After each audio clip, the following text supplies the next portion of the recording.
When Lizzie and Robert arrived in Sneinton, the stalls were already set out. Traders plying every kind of food and trinket. Sweets and pastries glowed golden in the sun. Grains of sugar glittered on the surface. There were lace tablecloths and collars, shawls and handkerchiefs on display. A rotund gentleman with a nose like a strawberry called out, "Hot cakes, pastries and buns, only a penny." As they passed between the stalls, they came across a small crowd of people watching a man stripped to the waist, his muscled like knotted iron, holding a sword aloft. The woman next to him held out her arms to one side to draw attention to him. "Watch the amazing Mr Steele as he attempts his death-defying feat." Lizzie and Robert stood motionless as the man dropped his head backwards and opened his mouth. Lizzie covered her eyes, and the crowd gasped as Mr Steele lowered the blade into his mouth. He proceeded to slide the sword down his throat until it was almost to the hilt. Robert grinned and applauded. He nudged Lizzie. "I can't look," she said. The woman moved to the other side as Mr Steele held his arms out, the sword balanced inside his chest. After a few seconds, he slowly withdrew it. Brandishing the blade, he bowed. He noticed Lizzie with her eyes shut tight. He strode over to her. "Do not fear, miss," he boomed. "There is no harm done." The crowd applauded and cheered, and Lizzie giggled with relief.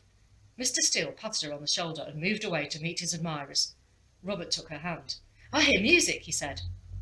From one corner, a tinkling hurdy-gurdy provided the accompaniment to a group of small children that were dancing in imitation of their elders. The little boys executed bows to the girls' curtsies as they performed in a miniature gavotte. Brightly coloured ribbons fluttered in the breeze at the haberdasher's stall, and the aroma of cheese, bread and after a few through the air. Lizzie and Robert wandered through the market, becoming part of the increasing throng. At one end they reached the Maypole, a circlet of flowers resting on the top. The long tapes were outstretched, held by boys and girls little younger than themselves. A handful of musicians began to play, an animated bearded fiddler leading them, beating time with his foot. As the youths wove in and out, their ribbons began to lattice around the pole. The girls skipped between them, twirling as they danced. When they finally came to rest, the crown of blossom had slid from the top of the pole to the bottom. The bashful boys kissed the girls very chastely on the cheek, and then bowed. The crowd applauded, and the fiddler, piper and drummer struck up again. Robert heard the cake seller calling out once more. "I'm hungry again now," he said. "You're always hungry," said Lizzie. "Would you like some cake?" He pulled out a couple of coins. "All right, then."